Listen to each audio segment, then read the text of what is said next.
Olá, é bom ter você de volta.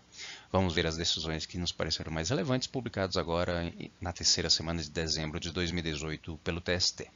A primeira decisão que vemos é o RO em mandado de segurança 164 dígito 09 de 2017, no qual se encaminha uma solução para a questão relativamente controversa acerca da legitimidade recursal de leiloeiros ou assistentes ou auxiliares do juízo em geral para a interposição de recursos propriamente ditos, em vista de decisões que lhes sejam desfavoráveis no curso do processo, que eles não sejam especificamente parte, ou seja, eles simplesmente atuam no processo como assistentes, como auxiliares do juízo, e têm contra si proferido uma decisão que julgam desfavorável. Na ementa do julgado se tem que a constatação da existência de meio processual próprio no âmbito do respectivo tribunal regional para impugnar a decisão indicada como coatora afasta o cabimento do mandado de segurança nos termos da orientação jurisprudencial número 92 da STI 2. Ou seja, aqui houve a definição de quais despesas seriam ressarcidas ao leiloeiro. O leiloeiro se entendeu prejudicado por essa decisão e impetrou o mandado de segurança como meio de impugnação de decisões interlocutórias na Justiça do Trabalho. Entretanto, o que se entendeu é que seria cabível o agravo de petição, por ser o meio processual próprio para impugnação de decisões no curso de execução trabalhista.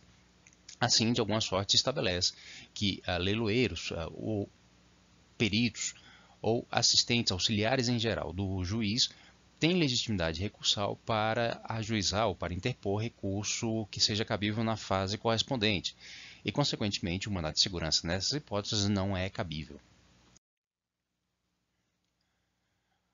O próximo julgado que vemos são os embargos 1561 dígito 30 de 2015, no qual se soluciona uma questão particular, mas que se traz luz para casos, eventualmente para a solução de casos subsequentes.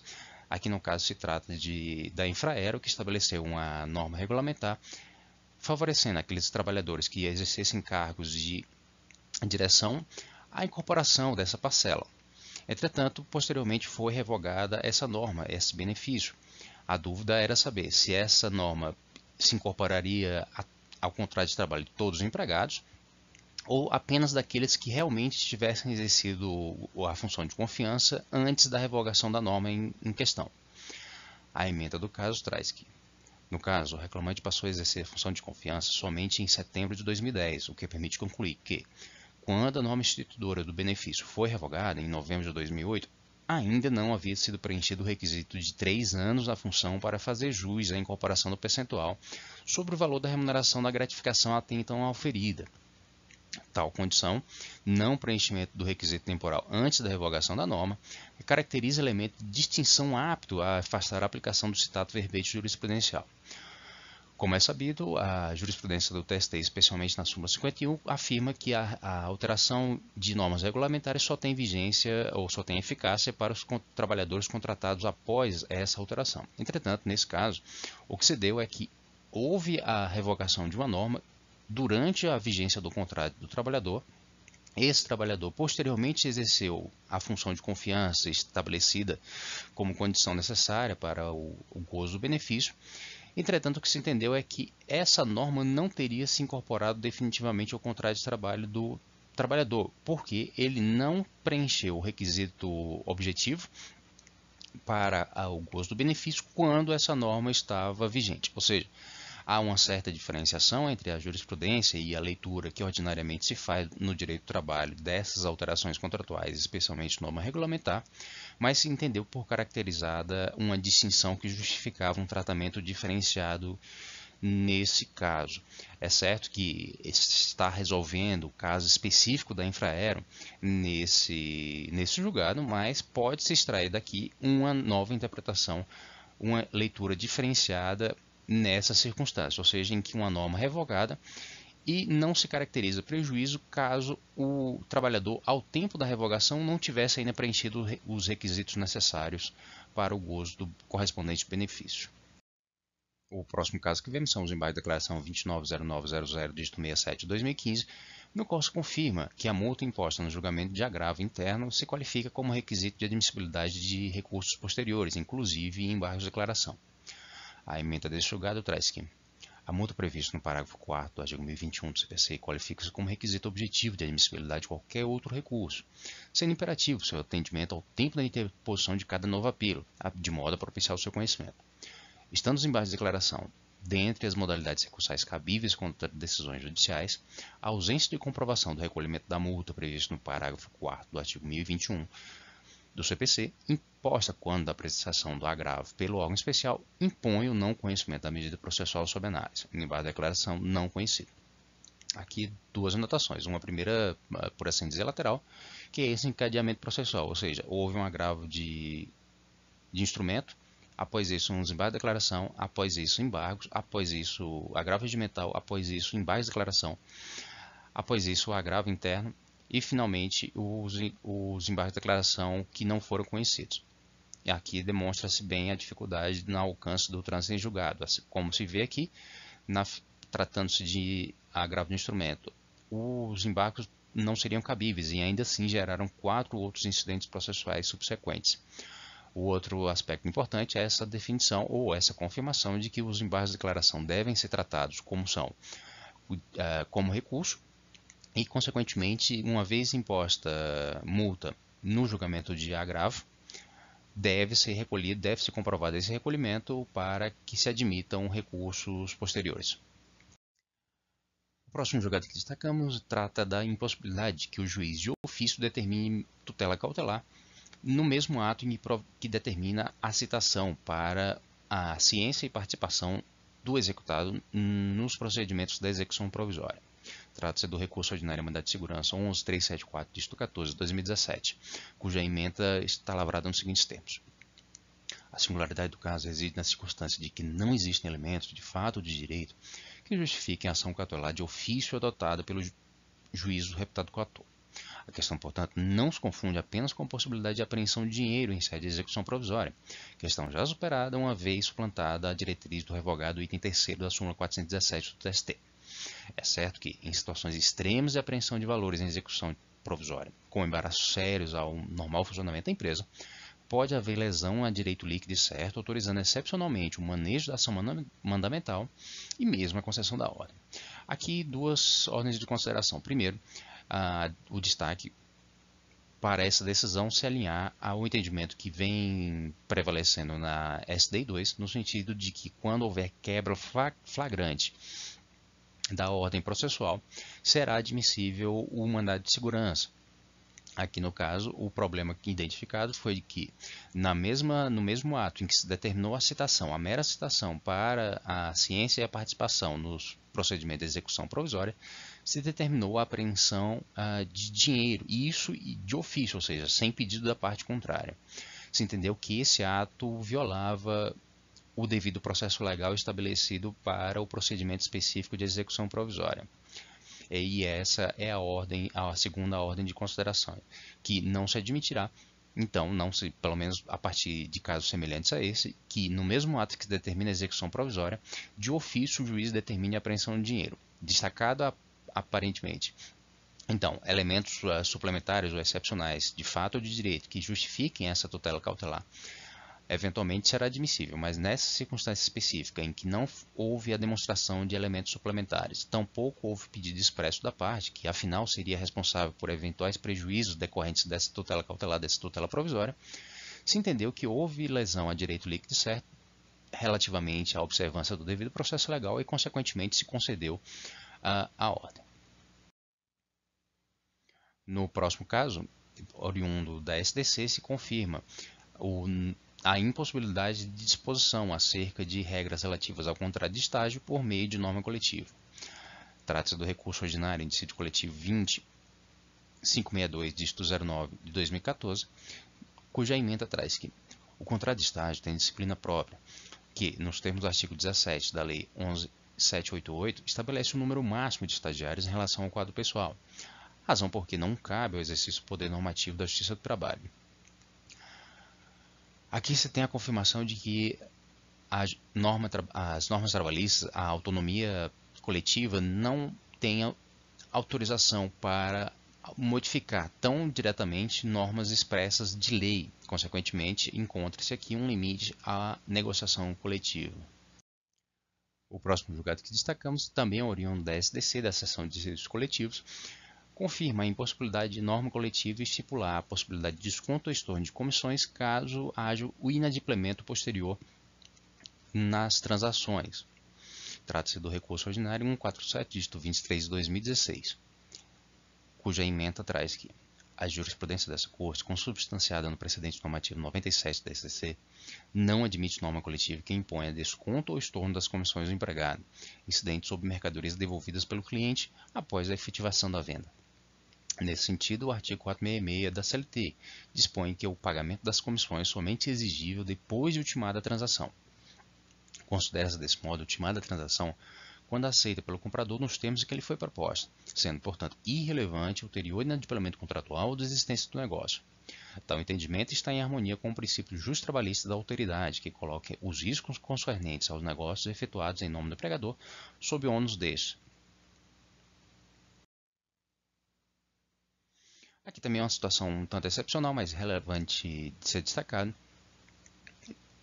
com relação à possibilidade de concessão de efeito suspensivo a recurso ordinário em vista de decisões normativas, ou seja, de julgamentos em dissídios coletivos. Trata-se do recurso ordinário em dissídio coletivo 100.23.38 de 26 de 2015, no qual se confirma essa circunstância de que o pedido de efeito suspensivo a recurso ordinário contra a sentença normativa detém procedimento próprio e, consequentemente, o pedido avulso, o pedido formulado em petição avulsa, não se qualifica como admissível. A ementa desse julgado traz que compete ao presidente do TST a apreciação do pedido de efeito suspensivo a recurso interposto de decisão normativa da Justiça do Trabalho. Desse modo, deve a postulação ser apresentada em procedimento específico, separadamente do recurso a que se visa atribuir efeito suspensivo, devendo o pedido ser instruído com a documentação descrita no artigo 268 do Regimento Interno do TST. Assim, não alcançam conhecimento os pedidos de efeito suspensivo a recurso ordinário formulados pela recorrente junto ao SDC do TST. Ou seja, a parte interpôs recurso ordinário e formulou pedido avulso em petições avulsas de concessão de efeito suspensivo. Aqui, esse pedido sequer foi conhecido em virtude da existência de procedimento próprio, tal como regulado na legislação específica, e, consequentemente, haveria necessidade de observância desse procedimento para análise, para a possibilidade de análise desse pedido de efeito suspensivo, de concessão de efeito suspensivo. Deve-se relevar que, tratando-se de obtenção de efeito suspensivo em recursos na fase de conhecimento de demandas individuais, o procedimento é um tanto diferente, como já examinamos em vídeos anteriores nesse canal.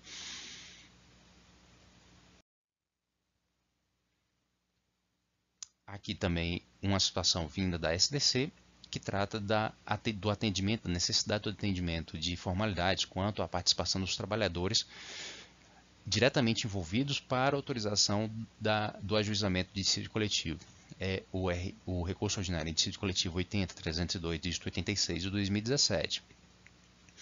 A emenda deste julgado traz que as listas de presença das duas assembleias descrevem, na titulação, a participação dos empregados das mencionadas entidades, sem diferenciá-los, além de que as assinaturas deles constantes não permitem atestar que os trabalhadores que participaram da assembleia se tratam efetivamente de empregados suscitados, SENAI, na medida em que não há qualquer identificação no sentido ou a indicação do vínculo de emprego dos trabalhadores que as apuseram.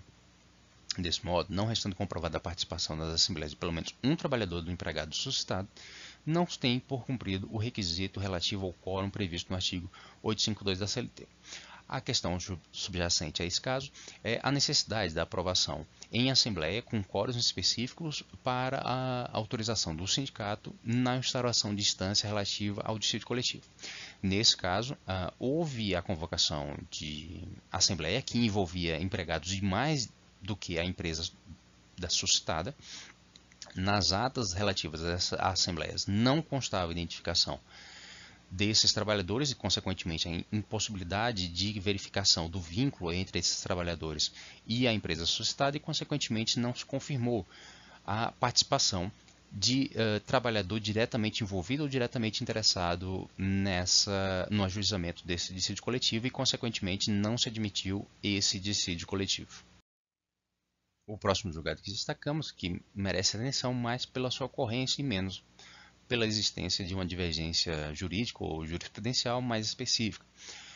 Se verifica simplesmente a situação em que o sindicato não observa os prazos que possibilitariam a preservação da database. Como vimos em vídeos anteriores, a database simplesmente corresponde ao término da vigência de uma norma coletiva e o que era esperado, o subsequente início da vigência da norma que lhe seja subsequente. E nisso se resume essencialmente o que vem a ser a database. O artigo 616 da CLT prevê que, para que uma norma coletiva tenha vigência na data imediatamente posterior ao término da vigência da norma anterior, é necessário que se observe o prazo nele previsto, de 60 dias antes do término dessa norma então vigente. E, nesse caso, a não adoção das medidas que sejam necessárias, nem a observância desse prazo, nem a das medidas alternativas que permitiriam a preservação dessa database, indica que essa nova norma coletiva, no caso a sentença normativa, só terá vigência a partir de sua publicação e não do término da norma coletiva anteriormente vigente. Trata-se do recurso ordinário em dissídio coletivo 271, dígito 15 de 2017. A emenda deste julgado traz que, no caso em tela, constata-se que existe norma revisando pertinente à Convenção Coletiva de 2016 e que o sindicato profissional não ajuizou o dissídio coletivo no prazo previsto no parágrafo 3º do artigo 616 e não formulou protesto judicial para garantir a database da categoria. Também não restou comprovada a concordância do sindicato patronal quanto à manutenção da database como termo inicial da vigência da sentença normativa. No contexto delineado, mantém-se a decisão que fixou a vigência da sentença normativa a partir de sua publicação, mantendo-se a database da categoria em 1º de janeiro. Aqui, várias ordens de consideração. Inicialmente, como já destacado, para que a norma coletiva posterior tenha vigência na data imediata ao término da vigência da norma anterior, é necessário que o sindicato observe o prazo estabelecido no parágrafo 3º do artigo 616, ou seja, o dissídio coletivo tem que ser ajuizado no prazo de 60 dias que antecedem o término da vigência da norma coletiva em vigência. Não sendo possível, em virtude das dificuldades de negociação, ajuizar esse dissídio coletivo nesse período, deve-se formular o protesto judicial, tal como previsto nos regimentos internos dos tribunais regionais do trabalho e também do TST. Ainda se admitiria a supressão da não observância desse prazo, caso o sindicato patronal concordasse, ou seja, seria a mera estipulação, por meio da norma coletiva, da data da vigência dessa nova norma coletiva com observância da database costumeiramente observada. E, finalmente, aqui também se expressa um entendimento atualmente prevalecente do TST no sentido de que a mera circunstância de que numa determinada database ela não venha a ser observada, ou seja, que haja um intervalo em que não houve a vigência específica de normas coletivas, isso não prejudica a observância dessa database para eventos subsequentes, para os anos subsequentes, ou seja, a perda da database num ano específico não prejudica nem estabelece nova database para fins de vigência de normas coletivas.